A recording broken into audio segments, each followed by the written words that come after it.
Wassalamualaikum warahmatullahi wabarakatuh.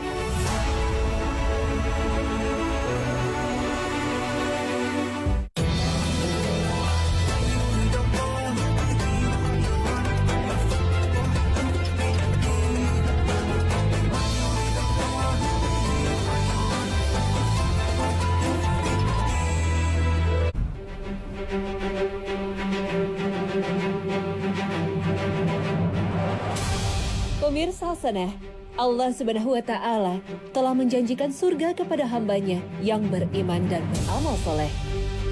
Surga banyak digambarkan sebagai tempat yang indah tiada tara.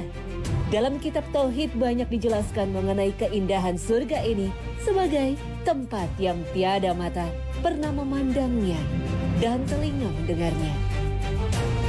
Para penghuni surga juga terdiri atas orang-orang yang disucikan. Lalu, bagaimana hal ihwal masuknya para mukmin ini ahli sidikin bersama dengan sesama mereka? Para ulama bersama dengan yang segolongan dengan mereka. Semua kelompok bersama dengan kelompoknya. Setiap kelompok satu sama lain berada dalam satu derajat.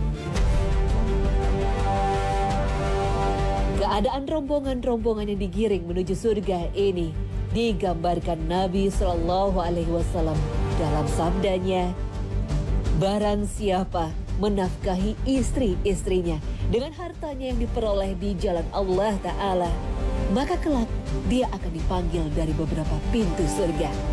Ketahuilah bahwa surga memiliki beberapa pintu. Barang siapa termasuk dari kalangan ahli salat, maka dia akan diundang dari pintu salat. Barang siapa ahli sedekah, ia akan diundang dari pintu sedekah. Barang siapa ahli jihad, ia akan diundang dari pintu jihad. Barang siapa ahli puasa, maka dia akan diundang dari pintu Ar-Rayyan. Sahabat Abu Bakar radhiyallahu anhu bertanya, "Wahai Rasulullah, apakah memasukinya? Masih ada proses lain sebelum memasuki surga, yaitu proses pencucian. Semua yang masuk surga harus dalam kondisi yang baik. Maka untuk menuju kondisi ini diperlukan proses ala surgawi. Proses ini yang disampaikan Nabi Shallallahu Alaihi Wasallam dalam sabdanya, ketika kaum yang bertakwa telah sampai di depan pintu surga, mereka berjumpa dengan sebuah pohon yang keluar dari pangkalnya 2 mata air. Mereka lalu bersegera menuju salah satunya. Mereka bergegas meminumnya seolah diperintahkan. Dari itulah kemudian keluar semua kotoran dari perutnya. Kemudian mereka bergegas menuju ke mata air yang lain. Lalu mereka berwudu dengannya seperti diperintahkan. Mendadak wajah mereka berseri-seri. Tiada pernah mereka mengurai kepalanya selamanya setelahnya. Dan tiada mereka mengalami kerusakan. Lalu mereka bergegas masuk surga dan dipapah oleh para wildan yang bagaikan mutiara berkilauan. Hadis riwayat Muslim. Wallahu a'lam.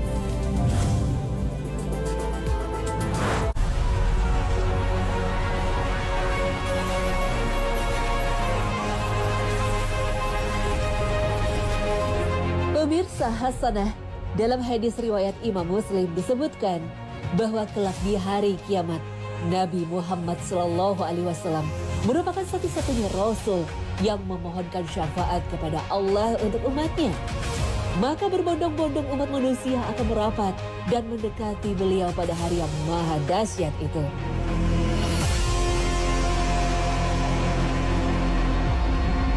Hari itu adalah hari di mana seluruh umat manusia dibangkitkan untuk dimintai pertanggungjawaban atas apa yang telah dilakukan selama hidup. Karena itu, tidak semua umatnya dapat mendekat kepada Nabi Muhammad SAW.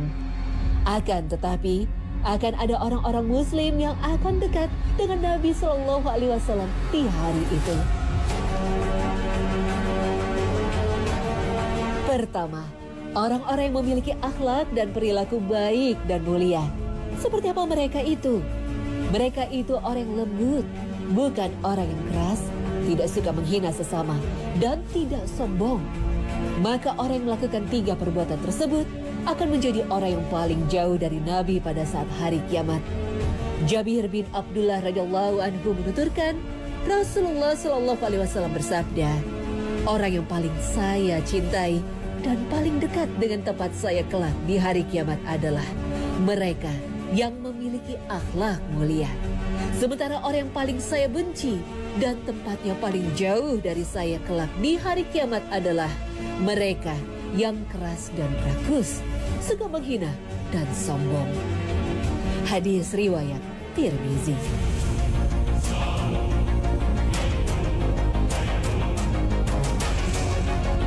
Kedua, orang yang selalu bersalawat kepada Nabi Muhammad SAW. Karena salah satu keutamaan bersalawat kepada beliau adalah orang tersebut termasuk orang yang dekat tempatnya dengan Nabi pada hari kiamat kelak. Nabi SAW bersabda, sesungguhnya di antara kalian yang paling dekat dariku di hari kiamat adalah yang paling banyak bersalawat terhadapku. Hadis riwayat Baihaqi.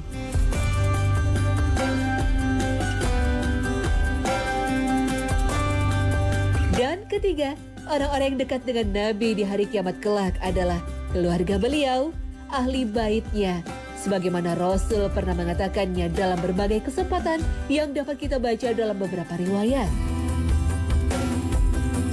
Sebaliknya, pada hari kiamat, ada kaum muslim yang dijauhi oleh nabinya sendiri Shallallahu alaihi wasallam. Siapa mereka?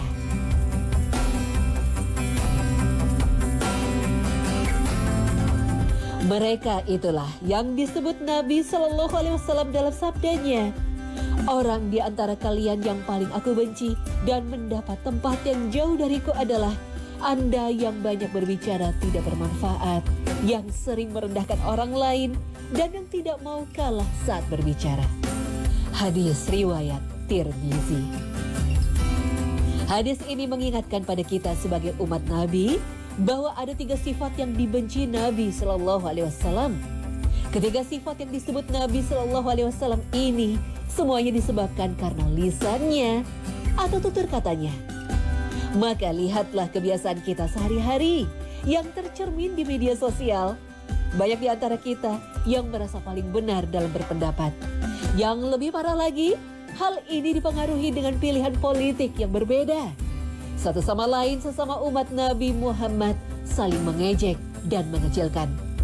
Oleh karena itu, hadis ini mengingatkan kita untuk saling menghargai dan mencintai sesama umat manusia. Setiap orang diberikan kelebihan dan memiliki kekurangan masing-masing. Bila kita sadar akan hal ini, tentu kita saling melengkapi, bukan malah saling mengkerdilkan satu sama lain. Wallahu a'lam.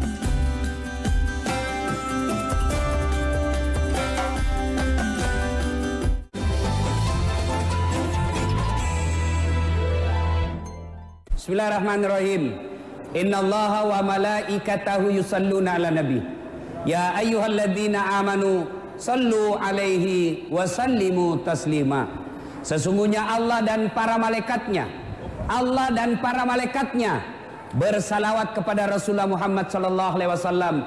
Maka wahai orang-orang yang beriman, bersalawatlah kalian kepada Rasulullah dengan sebaik-baik salawat. Allah dan para malaikat salawat kepada Nabi, apalagi kita. Sallallahu ala Muhammad, sallallahu alaihi wasallam, sallallahu ala Muhammad, sallallahu alaihi wasallam. Banyak amal pasti kita kumpul waktu Ramadan. Siang puasa, malam tarawih, subuh dini hari tahajud, subuh jamaah di masjid, selesai jamaah dia ikut ceramah, selesai dengan ceramah dia pergi ke kantor cari nafkah, di kantor dia tadarus, akhir Ramadan dia bayar zakat. Masya Allah, banyak sekali amalnya. Seiring dengan ini, Rasulullah Sallallahu Alaihi Wasallam menginformasikan kabar gembira, man shoma ramadana imanan wahtizaban gufira lahu ma taqaddama min zambihi. Nigi nasa mapuasangi ramalan. Siapa yang berpuasa di bulan suci Ramadan, siapa saja yang berpuasa di bulan suci Ramadan, diampuni dosanya yang telah lalu dan yang akan datang. Subhanallah. Baru puasa, banyak amalnya orang di bulan Ramadan. Tapi perlu kita tahu, apakah setelah bulan suci Ramadan selesai, setelah bulan suci Ramadan kita tinggalkan, amal-amal ini selamat? Amal-amal yang kita kumpul ini aman? Tentu tidak. Pak Makadena Bitta, pelihara amalakmu, jaga amalakmu, pasti pulung amalakmu. Sudah itu jagai, jangan sampai hancur amalmu gara-gara sifatmu sendiri. Sehingga puasa, tahajud, taraweh, tadarrus, zakat, itikaf, ngaji yang ngadap kepada Allah di padang mahsyar. Ya Allah, mana pahalaku 30 tahun saya puasa? Mana pahalaku saya tahajud 30 malam berturut-turut? Mana pahalaku ya Allah? Allah berfirman, memang banyak amalmu dulu.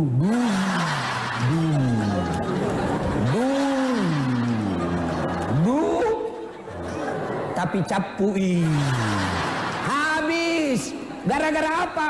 Kamu hancurkan karena sifatmu yang jahat. Jadi amal tak yang kita kumpul, berjamaah, tadarus, ngaji, itikaf, habis gara-gara apa? Ada sifat yang jelek dalam diri kita. Pertanyaan, sifat apa yang menghancurkan amal kita? Rasulullah bersabda, sittatu asya'in tuhbitul amal.